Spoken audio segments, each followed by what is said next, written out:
Be sure to subscribe and like our channel. Welcome to Deeper Down the Rabbit Hole. Is it Mercury retrograde or is Zach just bad with technology? That is the question today, right, Zach? Flip a coin. We'll see. Wait. I'll just go, is mercuryretrograde.com. They actually have a website? Yes, it is. There's a mercuryretrograde.com. Let's see, is Mercury? No. So it's just you having technologically just me. Bad day. I can own that. This is Deeper Down the Rabbit Hole and Queen City Curio Videocast. If you are playing the Deeper Down the Rabbit Hole, you can take 2 shots from that little snafu, which we always have. As always, live radio has live problems, and live radio means live issues, which is why there's a drinking game in the first place.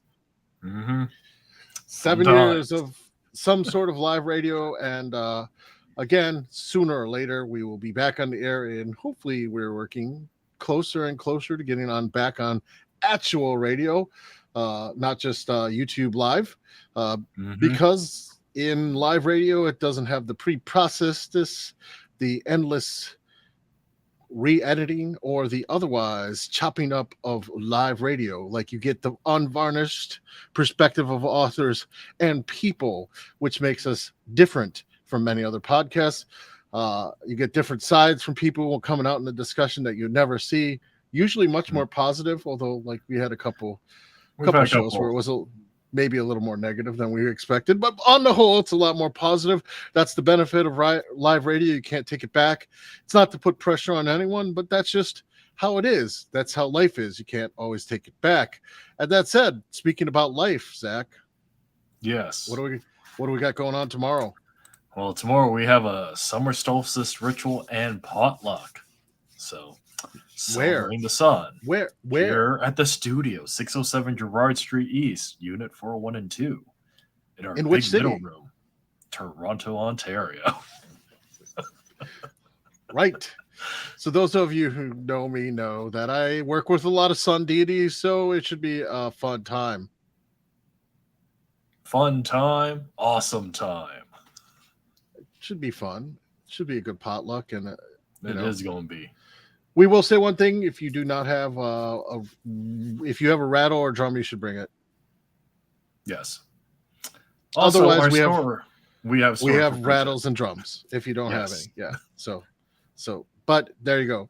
Also, in July 1st, we start the educational component, but not the actual first ritual yet of the 72 rituals to summon of the Semaphores and Goetia from start to finish from all of them for the next 3 years. 3 years. And the upcoming workshop with that for sponsors is we got the rituals, but we also got lucky numbers and angel numbers. And then an archangel ritual after. So Right. So we got a lot of workshops. If you're not a sponsor yet, hit that sponsor thing, and then we'll talk about it more at the end of the show. And today we're going to have a drunk conversation that's not drunk about plant spirits. So we're going to talk about plant spirits today. You got them herbs, sir. You got the herbs behind you. I do. Shelves. A whole wall of shelves of different plants that we always kind of have behind me in the show. So very good. So today we have Jen Frey on the show. And why don't you talk about this book, Zach? We can't hold it up yet, but we will soon. It'll be in our library soon. But it's not quite yet in publication, so we're not quite got it yet. Not quite there. Yeah. So Jen Frey is a healer and a mentor with more than 20 years of experience with plant essences, energy work, and herbal practices. The founder of Bridget's Way and co-steward of Heart Springs Sanctuary, she has dedicated her life to the spiritual path of plant work. She lives in Pennsylvania. Welcome to the show. Thank you. I'm happy to be here. So what inspired you to write the book, Man Who Came with Plants? The There's so much. The plants did. So when I first started communicating with plants, I did consciously communicating. I want to clarify that. It's about consciously communicating. Shortly afterwards, the plants were encouraging me to write a book. So that was in about 2006. So, it only took me a few years, but I finally answered their call. And of course, it's changed over the years. But because when I set out, I did not want to write a book about plant communication. I was pretty clear that's not what this was going to be. In fact, my first proposal was for a book about plant messages, but not communication. And the book didn't go anywhere. I was struggling so hard. And as soon as it came to me like, oh, communication, it all just flowed. So it was very much inspired by the plants. So why did you fight the good fight on that one? Why do we ever fight the good fight on that one? I think it's just something that we need to be honest about, because no matter what work you do, no matter how much you've been working with the unseen world and just following your heart, following your soul path, we still have resistance. And hopefully we learn and we recognize the resistance soon. But for me, it wasn't. In the beginning, why I didn't write it in 2006 was because I thought I was too young. So I was in my late 20s. So it was like, what do I know? There are so many people who've been working with plants their entire lives that they deserve to be writing the book. And it took me over 10 years. I thought I was being really humble in that, but it took me over 10 years to realize I was actually really arrogant, because I thought I was going to be the one who was writing the book, rather than it's really the plants who are writing it, and the plants have, infinite wisdom. So that was why it originally took a while, and then, still resistance and struggle. Well, still in some cases you were involved in writing the book, right? Because you're there. But I could see where that's kind of the struggle. Like, to me, when you said messages from plants versus communication, I'm like, wait, aren't those the same thing? Yeah. That's what I was thinking. I'm like, oh. They are the same thing. The difference is that the way the book came out is that it's also a guidebook. So it's also teaching people how to learn how to communicate with plants. And that's the part that I wasn't intending to do. But that's what they wanted. So that's what we did. Okay. So why did it become so hard to write about that? Like, what was I mean, I understand the first part, not thinking that you were old enough to actually, or knowledgeable enough. And there's all these people, basically imposter syndrome. Like, everyone's better than me. And this has already been said a million ways.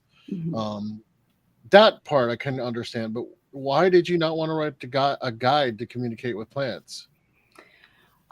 So originally I didn't realize that's what they were asking for. So once I had that realization, then it all was easy and it all just fell into place, which is what happens, once we're in alignment with what needs to happen, everything flows. I mean, I've learned that so many times in my life. If it's not flowing, I'm not in alignment. Something's off. I think originally for me, why I personally didn't want to talk about plant communication was because I was thinking, there are lots of people who are talking about this and putting it out there. And so let's just share the deeper messages from the plants. And also, to be honest, when I'm reading a book and they have exercises in it, I usually end up putting the book away because I get so frustrated because I just want to read. I don't want to do the exercises. There's some books I do and they're powerful, but that's just my personal preference in books. So that was also one of my hiccups, is like, well, now I'm going to put a book out with exercises in it. But like I said, once we started the process, it all just flowed. And I'm happy with how it happened. Right. So on that tangent then, in the beginning of the book, you do talk about things like fear and doubt and how this works in the context of social stuff, because you just said, well, just do it. How would people start alchemizing it and being okay with it, with these doubts and fears in a social context around doing this type of work? With the doubts and fears of communicating with plants, you mean? Or yes. Yeah. So, well, one, it's interesting because I just taught a brief, just like an hour-long class helping people communicate with trees earlier this week. And because I've been doing it for so long, I kind of forget about it. It's like I'm just so open. I'll communicate with a tree or plant anywhere.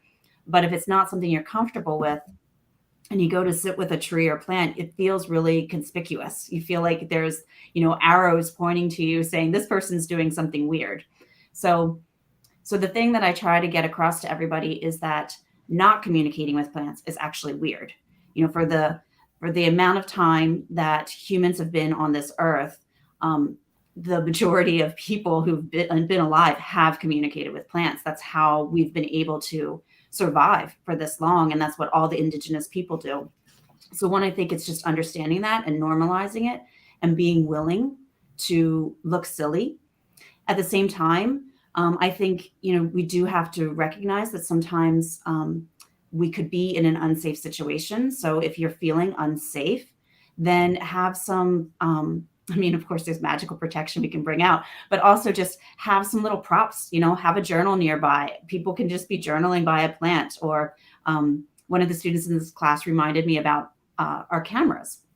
So, we all have our phones out there, so you can just pretend like you're taking photos of whatever plant that you're looking at, and people walk by. And at the same time, I find in my life that the majority of the people don't even look at you when you're out there. They don't notice you. They just walk on by. And usually the people who stop, either they needed to hear that that's what you were doing, and it sparks something in them because they remember when they were able to communicate when they were younger, or they say something to me that gives me information about the plants.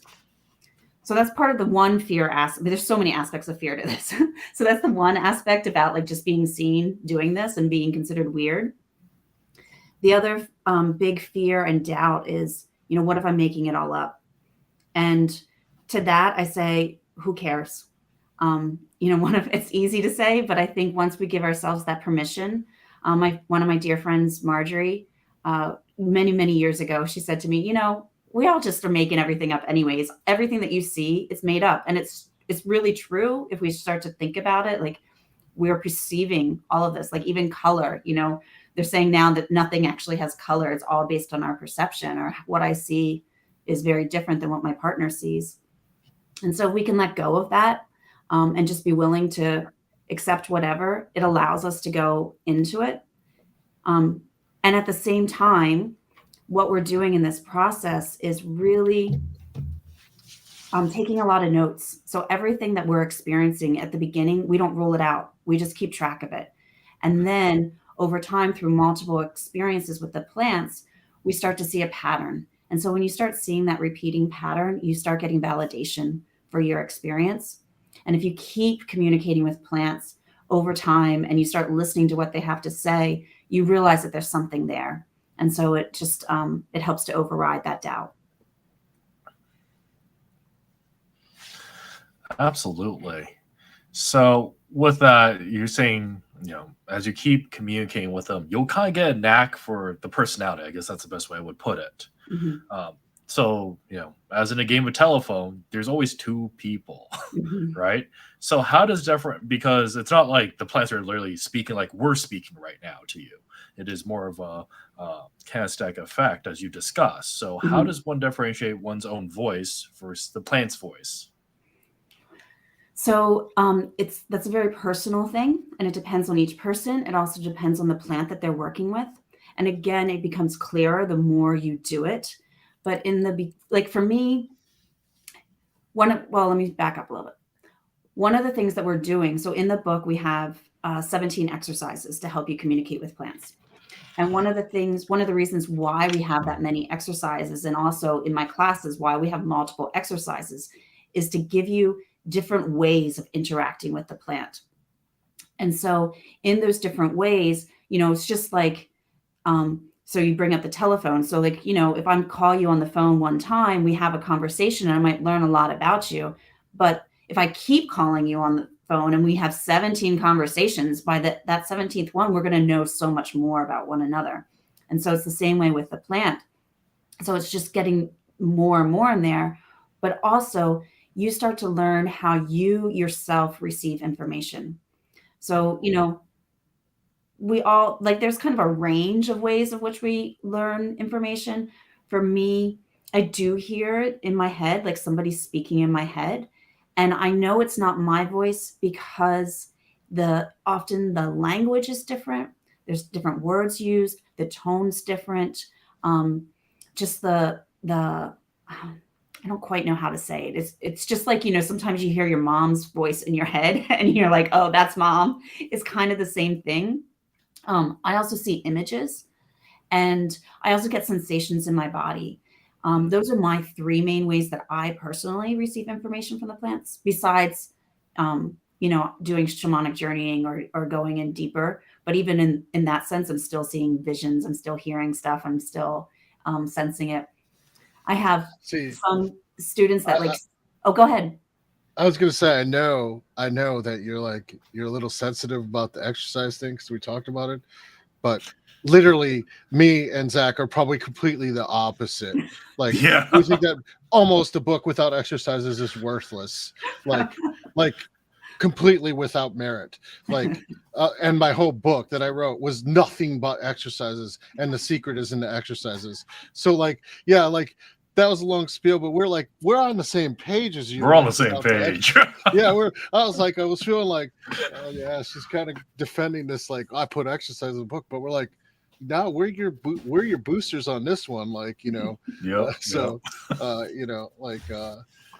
The only value is worth experience. And I thought I would bring that in because I was like, I could hear you're like, well, like there's these exercises, but here's why they're so important. We're like, no, we're on your page. We get it. We're with you on this one. Like, the only secret worth having is experience. So, and I think that's amazing that you kind of overcame that to actually put in the exercises. Mm-hmm. And I think that kind of contexts the book a little too. There's about 7 or 12 exercises. Did I get that right? 17. 17. 17. Mm-hmm. So I had the 7 right, and I had the over 10 right, and then I messed up the rest in my memory. So that's good. Need more coffee. But there's 17 exercises that essentially found the whole book should not be thought of as a grimoire. It should be thought of as these 17 exercises apply to any plant you're willing to try to make a relationship with, as a context for the whole book and why the exercises are there. This is like sort of I would say almost a system-wide program of how to make a relationship with one. But there's 17 different examples of the plants, but really it's applying the 17 exercises to every single plant. Yeah.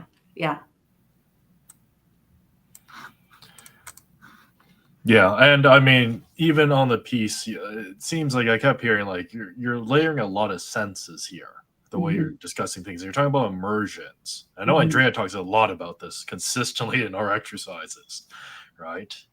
So this gets into the piece of how does one start communicating with them then? Because you can't just be like, yo, what up? Or maybe you can. I don't know, right? You totally can. And I think, so the book, the subtitle for the book is Heart-Based Practices for Connecting with Plant Spirits. And that's the core there. So whenever we want to begin to communicate with plants, the ideal is to start from our heart space, because it's in our heart intelligence that we're more receptive, we're more creative, we're able to receive information more easily. And so that's where we start. That's the very first exercise, is about getting in touch with your heart intelligence. And we use that as the basis for every other exercise. So before ever doing any of the other exercises, you want to be in your heart coherence. So I think you need to describe what that means, because that's sort of not a term maybe everyone understands. Sure. So just to clarify, I switch terms. So I use heart coherence, heart intelligence, heart space, all kind of synonymous. So the basis for this is that our hearts are actually our organ of intelligence and perception, our primary organ of perception in our body. Our Western culture tries to say that it's the brain. The brain's the be all end all. But science has proven that the heart actually responds first and then informs the brain on what to do.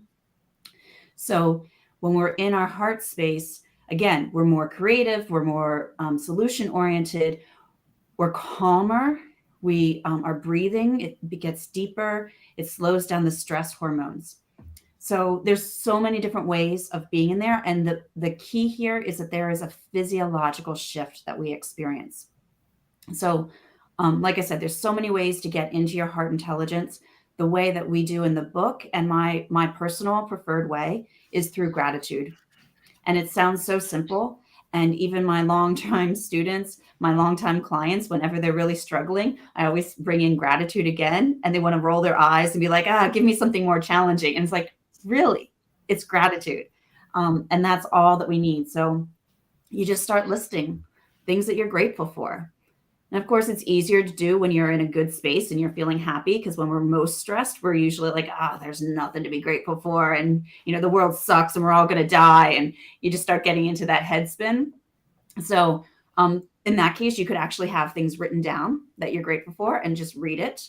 And the key, again, is you're looking for this physiological shift in your body. So you say what you're grateful for, wait for the body's response. So for me, my shoulders drop. I can feel my breathing deepens down into my stomach. My hands feel big, kind of like I'm wearing Mickey Mouse gloves. My feet feel big, like I'm wearing clown shoes. And I, often there's a warm flush, like you just feel happier, because that's what happens in our heart coherence. We're more able to experience bliss there. But also, I often will feel my heart expanding, and sometimes it feels outside of my body. Sometimes it's painful, because it's just like, it's like I don't want to open, but we're going to open. But those sensations are different for each person, though there's a tendency of the breathing to deepen and for your body to relax. So that's why we have this exercise first, is so that you know how your body's responding. Now, a lot of that, I mean, there's a lot of different languages. This term is sort of a new one for us, but this sounds a lot like being centered or having cleared yourself. Mm-hmm. That after you clear yourself, that you're more able to listen to your subconscious mind or your heart, and listen to what it's actually saying. And gratitude definitely does that. But I think for our listeners, maybe this sounds very much like in a centered state where you can actually not hating yourself or the world. Yeah, or, you're neutral. Yeah. You're neutral positive, as in like you're listening to your own body and heart and trying to see what happens. I've never heard the term heart coherence before, but it sounds very similar. Like from like classical, like us talking about centering and kind of being centered and heart centered. And we often actually use gratitude to get people centered in the present moment, as opposed to what are you actually grateful for, as opposed to what are you worried about in the future, not right now. Yeah, that's a really key part that you just said there. So one, actually, I'm going to go back to that part. But when you talk about center, the heart is our central chakra. So, it is about being centered there. But also being in heart coherence, being in that heart centeredness, it does bring us into the present moment. And that's also what allows this communication, because we're not worrying. We're not like struggling over whatever happened. We're just fully present, and so we can be fully aware of whatever's happening around us. Well, particularly that's more what's aware of what's happening in us, because it's the communication. You are still the sensory, or you're the antenna still, that you're receiving. So we have to be aware of sort of anything that occurs, because otherwise you might miss the cues when you're, and I think that's what you're getting at. When you're really worried or angry, or actually even not even any emotion moment, like if you're coming in just overly happy for something that you're doing, it's you can't pay attention to the way your body's reacting. And all of your 17 exercises deal with what is your body doing right now, like as in like how is it changing and what kind of things happen in your head. And if you can't pay attention to right now and sort of pay attention to inner reality, as it were, you can't actually understand the language, right? Let alone the songs that you talk about later. which we'll talk about that one. Oh, we will. That one I found very interesting. The songs actually, like, because the songs actually, you know, in East Asian shamanism, they always talk about the spirits having songs, and what you described and later in the book about the songs is very reminiscent of you know, Vietnamese shamanism or Malaysian shamanism or all of them, where you have to learn the notes of the song, or you have to work with the spirit enough to get the song, but they all talk about songs, and they're not like classical songs that you can pass on. And that's exactly what you're describing. You're not describing a song that I can teach you, or you could teach me, because probably we'll have the same plant. We'll have two different songs for each of us. Did I understand that kind of right? What you're sort of getting at, that each of us would have different songs for the same plant. So yeah, so I think the plant song is a really big subject that I still have my own questions about. So when you talk about the Eastern shamanism, I mean, it's across the board in almost all traditional healing techniques. There's a song component, and that is about having like with ayahuasca ceremonies, you know, the ayahuasca shamans have a real big connection there, and they have their song that they sing. And the purpose of the song is to bring forward the healing capabilities of this plant and transfer them to your client, is the best that I can understand it as. So, so again, that has like its own little mystique around it. And when I was starting to study herbs, it was everybody wanted to be able to get to that level. Like we wanted to have that depth of connection with the plant where we could sing the song forward. And if you didn't have that skill set, then your healing capabilities weren't great. And in my own experience, I feel like that's one, and I have worked with shamans that sing plant songs, and it's really powerful. But I also think that's only one way of working with the plants. It's not the be all, it's not the end all. And in our culture, we just tend to like hierarchies, and that some things are better than others. And that's one of the biggest things that the plants have made clear to me, is that there's no hierarchy. What's it?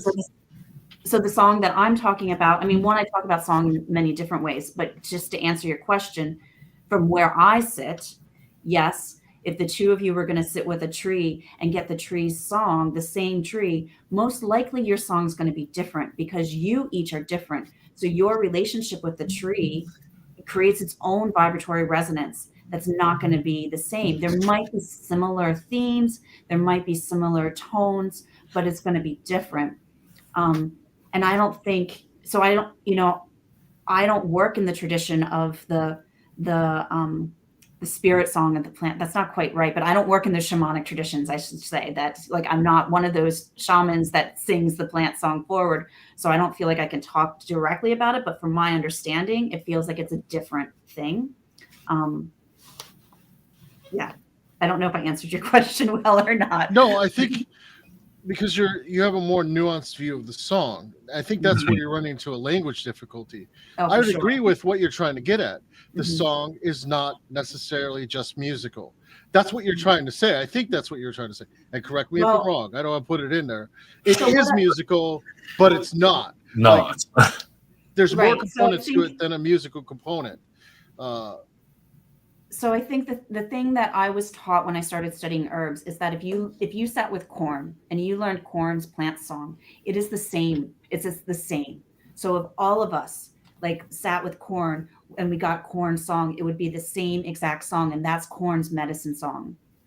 And that hasn't been my experience. And I'm not saying that that doesn't exist in certain shamanic traditions, because I can't speak to that. But my experience is that yes, we each have our own. The plants can give us a song, and they might not. They might give you another way of working with them, and that's also really potent. It's like, it's again goes back to how you receive information. Well, I mean, I think this gets into an interesting point. Yes, there are some traditions that says there's one song, but there's other traditions which say the opposite, that no one will have the same song for the same thing. I think me and Zach probably would agree with your assessment in our practical. I mean, we kind of like plant magic a little bit. We have a whole store based on it, but I mean, I think we would agree with that no one gets the same song. Mm-hmm. In the song, I still think song is the wrong word. That's me personally. I think it's Yeah. a multi-dimensional thing that might have a musical inclination, Mhm. or a multi-sensory thing that has a musical inclination, if you are musically inclined, which not everyone is. Right. Like me, yes, I played piano for 12, 15 years, so I'll hear songs, but there's a lot of music training backing that up, as Mhm. in it's there, it's been built in. I'll hear the notes, I'll hear what sounds like songs, and when we're doing ritual, I'll sing, but it's not Mhm. in songs that could be replicated by anyone but me. Mhm. Um, but that's coming from a lot of years of, those piano lessons had to pay off for something, right? So I mean that's getting to an important point, because like you're right, this in so many traditions the song is the end all be all, but what you're pointing out here, and I think you're getting at, is, well, maybe you don't have any musical talent at all, right? Okay, so you know maybe instead of a song, it's a kinetic feeling that causes you to dance a certain way, in a certain series of steps, because you just Mhm. don't experience music in that way. Mhm. I get what you're. I kind of work. I'm Yeah. agreeing with you. Like I think this is a more complicated than the word song implies. The Mhm. word song implies like two verbal of a Mhm. component Or sound cross, based. Yeah. that's sound based, that's crossing across, Yeah. potentially the vibrations crossing across all psychic senses. Mhm. So or whatever skills you have, whether it's tactile body imbuement, whether it's an enlivened visualization, or that actually is all consuming, or whatever it is. It's sort of this key, and I think that's what you're getting at. It's a key, and you said the word vibration Mhm. here on the Yeah. show. We love this author called Barden, who talks Yep. about vibrations all the time, um, and that's sort of what I think is a good place, what you're talking about, because you're desimplifying this, like as in it's not so Mhm. simple that you just learn the song, or you just learn the mantra of the plant and you're done and that's it.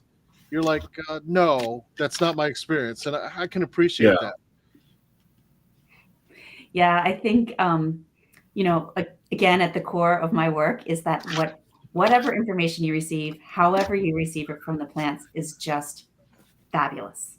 And again, we put this hierarchy of like, if it has to be a certain way, and if that's the goal, if there's whatever it is we choose, whether it's song, it's dance, it's image, whatever it is, if we say that's the way that you get the plant medicine, or you get to show you that you are communicating with plants, we're all going to fail. So this is something that is so innate in all of us, that we all have the capability, and it's just a matter of finding out our way and how we receive the information. Absolutely. And this is where it gets into, well, now it's a sandbox, right? And you have different playmates on things. And in the experience of, songs and play, what was a particular experience that resonates with you or that was impactful for you? Oh my gosh, could you help me a little bit? Any story you like. Narrow. Any story. He's trying to ask you. He's trying to ask you, what was your most powerful experience with a plant? Yeah, Yes. I don't know that I can answer that. Well, how about what's the most powerful experience you had a plant that pops in your mind right now? See? Yeah, there we go. Yeah, it's still hard, because like as you say that, I have slides going across, like there's this, there's this, there's this. So where does it land? so I think,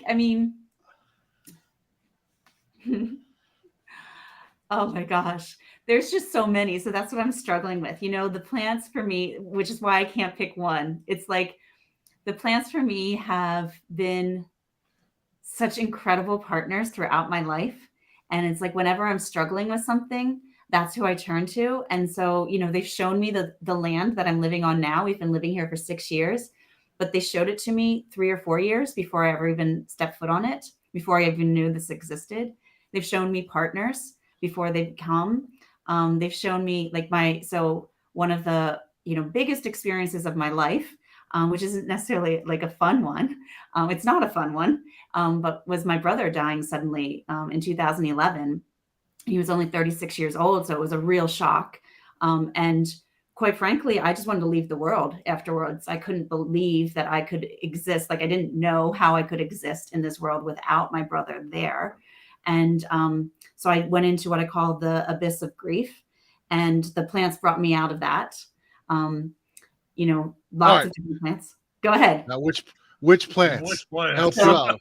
So You said a whole bunch, but there's probably a few. Right. So for that one, I mean, in my book, I talk about Willow being the biggest one, but I actually think even before Willow, we had my then husband and I had a trip planned to go to Banff. And we decided to go because it was already set. So we decided to go. And there I was just immersed in the forest for a week and a half. And the trees themselves just brought me back into my body. But still there was so much, I mean, brought me back into my body, but only temporarily, really. But still my grief was so intense that it was just too much to hold. And so when I got home, I worked with Willow, and Willow was, has been a very special tree to me. And so Willow just kept taking my tears, and just, I would feel the willow branches brushing me like, a loving mother would do, and just really held me until my grief was at a somewhat manageable level. And then Rose stepped in. And so Rose really, Rose is probably one of the biggest plants of my life that's been there since childhood for me.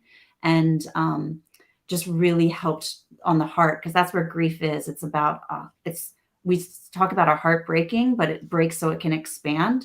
And so Rose just helped me to soften my heart and heal my heart. And again, start seeing the love, because grief is about love. You don't experience grief if you don't have a deep love for someone. Absolutely. I personally can't wait till I have property. I own property again that has a willow. I can't wait, even if I have to plant it myself. Mm-hmm. So I can understand that what you're talking about, Willow. Yeah. They do. They capture our attention, right? It's like wherever you're driving, Willow I don't know. Since I was a child, they always caught my attention. I don't know. Willow. I think the people who connect with Willow, like they connect with Willow, and similar type of themes of death and grieving, and they connect to Willow. I mean, that's it. Like if you connect to Willow, you know about other people's connection to Willow. It's weird. And then once you talk to one willow tree, it's like you could sort of communicate with all of them. It's not true with all trees, I found, but like with willow, it just definitely is. It's like it's like they recognize that you talk to their brethren. That's just my experience, and they'll talk to you when you're walking by them. Like, and the willows, a lot of trees are sort of like they'll communicate. Like, but willow's one that makes their presence known if you had a deep connection with one of them. It's an interesting tree for a lot of reasons. I think you know what I'm talking about, right? You get what I'm saying with that, it being an interesting tree. Like if you actually connect to a willow, you have this resonance with a willow later, and you want to reconnect with willow all the time. Not all the time, but it's just not one that you can walk away from. Right. You're in the club. You're in the club. That's what she was describing, somebody in the club. That's what I heard. Yeah, exactly. She's in the Willow Club. So. She's in the Willow Club. Zach, do you care about willows at all? No, I'm a cedar guy. Right? See, he's not in the Willow Club. Like I'm in the Willow Club, so I'm like, I totally resonated with that. You hear Zach, he's not in the Willow Club. No. Sorry, Zach. We're gonna have to kick you. You're off the island now, Zach. So be it.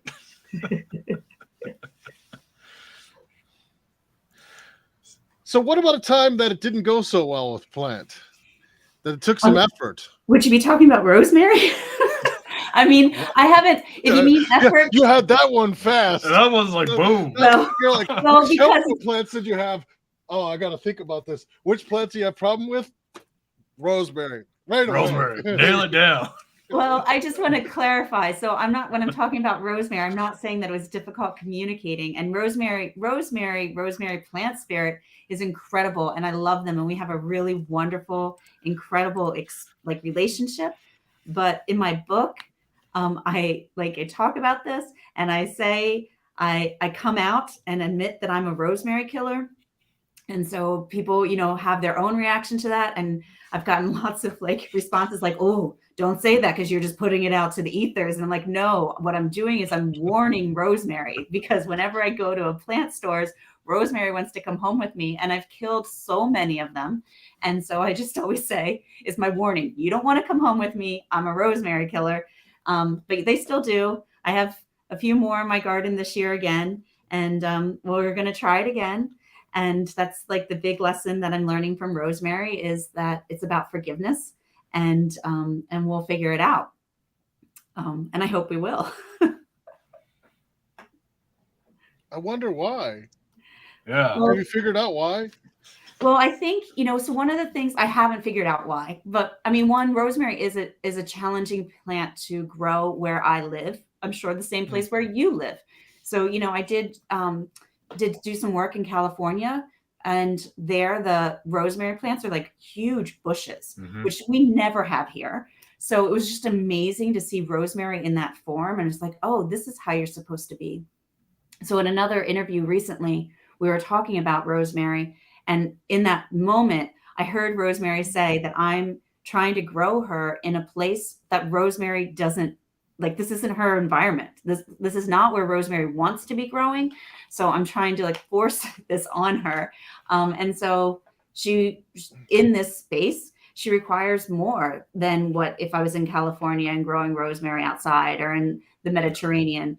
And so what that more is, I'm trying to figure out. And that's why I was admitting it originally publicly, because I inherited a plant from my grandmother, and it was gorgeous. And I really wanted this plant to stay alive. And so I was looking for help. And instead I got this, hey, you can't be saying that. Well, somebody tell me how you're keeping them alive, because I know people in this area do. And it's I'm doing something wrong. YouTube people. Now's the chance to comment later, or leave a comment if you're watching. If you can successfully grow rosemary well in Canada and the Toronto, which Pennsylvania and Toronto have Pennsylvania's very similar weather. The same culture, not the same culture, but the same weather patterns. Yeah. Are you up by Lake Erie or further in? That would make a little bit of difference. No, we're further south, so I'm a little bit warmer than Toronto. Right. So if you are in lower Pennsylvania and you can get the rosemary to grow every year, give us your secrets. Or just in a pot. If you grow rosemary indoors in a pot, let me know. There you go. I mean, that's kind of gets to a very interesting thing, because you don't have a hostile relationship with rosemary. You just have trouble keeping it alive. Which still goes into the question whether or not you have some plants that you communicate, but you don't like what they're saying. No, I mean, I shouldn't say that, because, I've had them tell me I need to leave my husband, which, was the right thing to say, but not necessarily what I wanted to hear. And, so I've heard things like that, or sometimes I mess up and I go to them, and they could just be straight shooters, just be very clear that, hey, this is not what you need to do. You need to go do this. And I don't always want to hear that, but no, I don't have any, Anna. Well, all right. I'm working on a relationship with grass. Grass has been probably my biggest, Which one? What did you say? Which one? That's the thing. Thousands of different types of grass. That's what I'm trying to figure out. That's part of my learning in this, is learning the different types of grass, because there's so many types of grass. And it's really shifted. But way back when I used to live on a farm, we had a hay field. And so all of my gardens were always overtaken by the hay. And so that's who I spent most of my time clearing out. And then when I moved here, there were a few beds around the house, and they were really not kept at all. So when I moved in, I just put some plants as my quick transplant beds, and pretty soon grass completely took it over. So again, I'm like just constantly struggling getting grass out of there. And so in the last 2 years, they've been one of my biggest teachers. And right now, like one of the big things that they told me is that they're the ancestors. And it was just like, oh yeah, you are the ancestors of corn and, wheat and all these grains. It is grass. And so they're really teaching me quite a bit. And so, I think. And there's probably about 5 different species that invade the gardens at the same time. Oh yeah, there's multiples there. Again, that's what they like. The first thing I had to do was to get a grass identification book, but unfortunately the only ones I found aren't that great. So like I'm really having a hard time like telling them apart, but I am learning their roots. Book 2, communicating with grass. The magic of grass. It is. Well, I think that's the thing, is that all plants are really big teachers and they all have certain gifts. And it's just so, we can put some plants on a pedestal of like, it has to be this plant, or these plants are so powerful, but here's this grass that's like bringing me to my knees quite literally and teaching me so much. Some grasses are my favorite plants, even like lemongrass, which is a grass. And then right. Even some of the stuff you use to make DMT comes from a grass. Oh, really? Yeah, it just grows on the side of highways. I forgot what it's called. I have to look it up, but it's basically just a weed, like that you can get anywhere in Pennsylvania or Toronto, and like, yeah, you got to put it through some alcohol processing to get it to be right with the DMT, but it comes from just a slightly, not totally marshy, but a little bit more marshy than average areas is where it grows. Mm-hmm.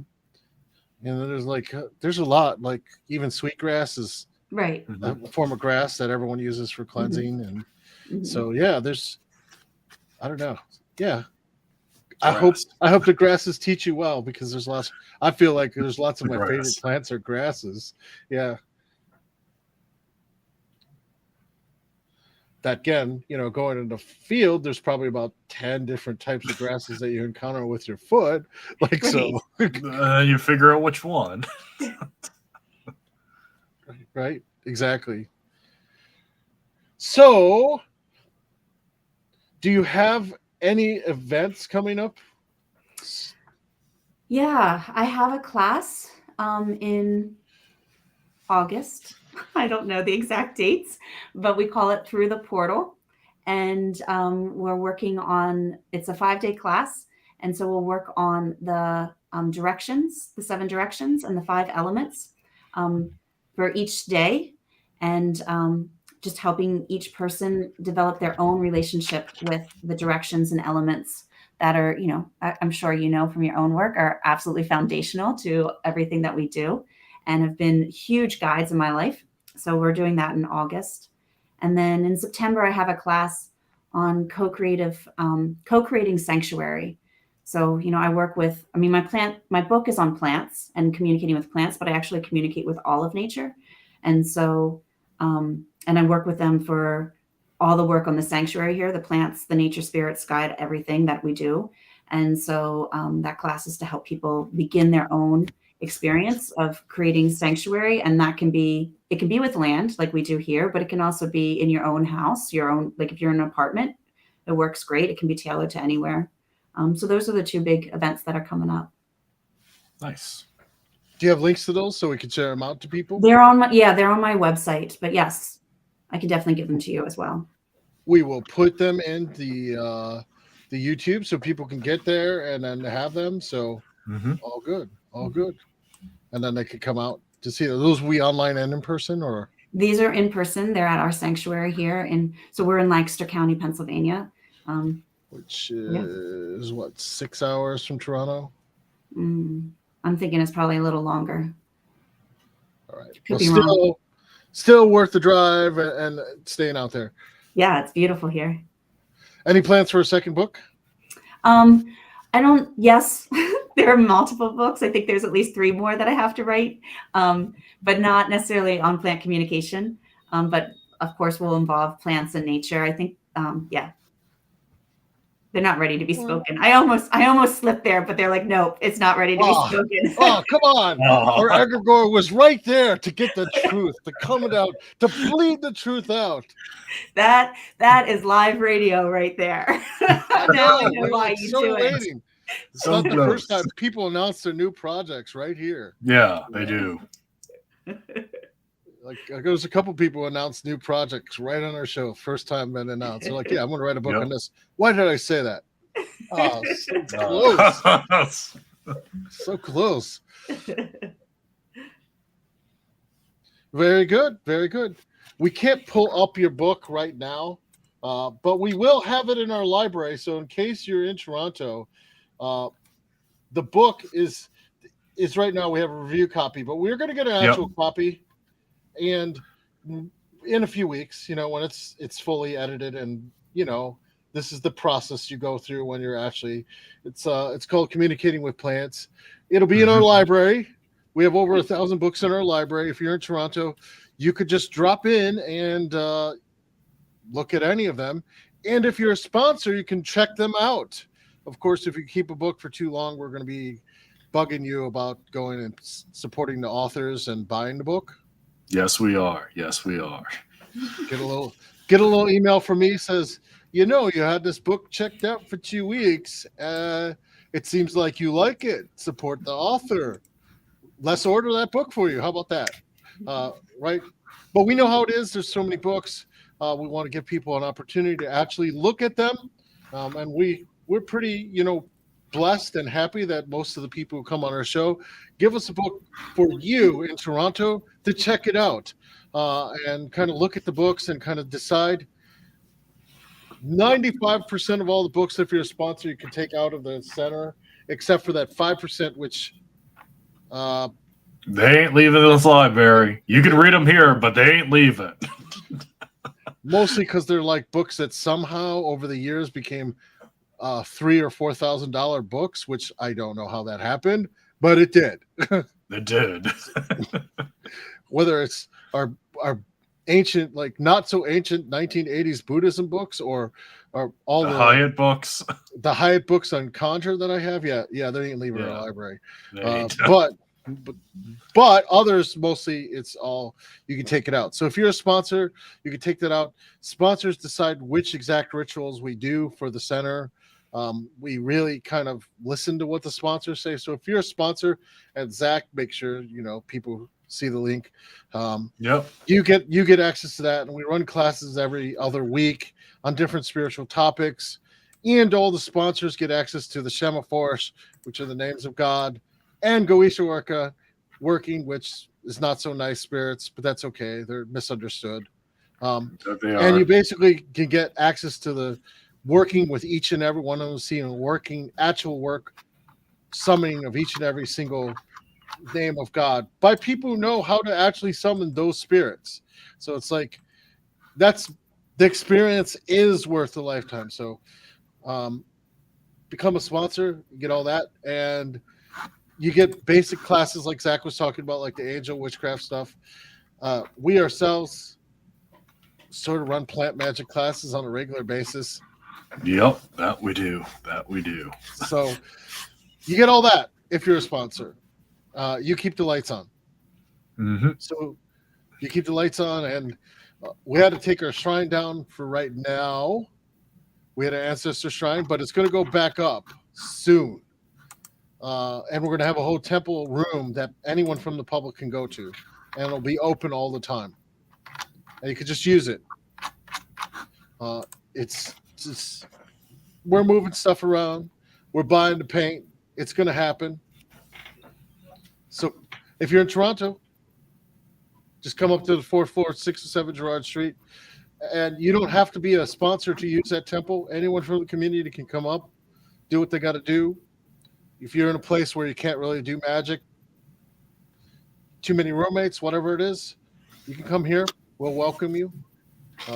And even if we're closed, if someone's here, we'll open the front door for you and just say, here you go.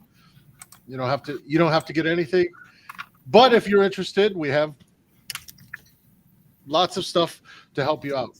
And not only do we have lots of stuff to help you out, if you get thirsty, we have professional. We got beverages now. We've got beverages, and we're buying an espresso machine. So we're committed to making good teas and beverages for coffee. Right. And it's not a cheap espresso machine. I know what I want. No. And I'm a coffee snob. So you know it's going to be good. So, and I'm going to be a real snob about it. So you come here if you decide I'm going to get a coffee espresso drink. Soon it's coming. You'll be able to get drinks while you go to the temple space and whatever you want to do. So there you go. There you go. Do we have anything else coming up, Zach, besides the San ritual tomorrow? Well, yes, we absolutely do. So we got lucky numbers and angel numbers next week as a workshop, and then we got the Archangel Zachiel ritual on the 9th. Angel of Jupiter, yes. So that's expansion, fortune, all the good stuff. So I guess I'll be doing that ritual, huh, Zach? That one, yes. That you are, sir. That you are. All right then. All right. So there we go. So in addition to the 72 rituals, like I said, there's a lot going on. Stop on by, leave us a comment on our YouTube. If you're not in Toronto, by the way, all of the rituals are always hybrid. And they were hybrid before COVID too. So you could just come on. We have pretty good video equipment, and we'll make it worth your while. Our class is always hybrid, and the sponsors have access to about 100 different workshops that we did that you could just get. You just access straight from the sponsorship. They're just all right there for you. So there you go. Different topics. Me and Zach pretty much do what the sponsors want. And if the sponsors don't tell us, we do whatever we want that we think is fun. So we go with what you say first and then what we think is what fun. we find fun. Right. So there's all kinds of weird stuff in there. When the sponsors didn't have a suggestion, they got something interesting. Oh, they did. Oh, they did. Or they got a class that probably will be a future book. Yep. Well. So come on by. And with that, everyone who's listening and the people out in the world, stay safe, stay well, and still stay healthy. Have a good one, everyone. All right, Jen, stay on the line for a second while we take us out through the software.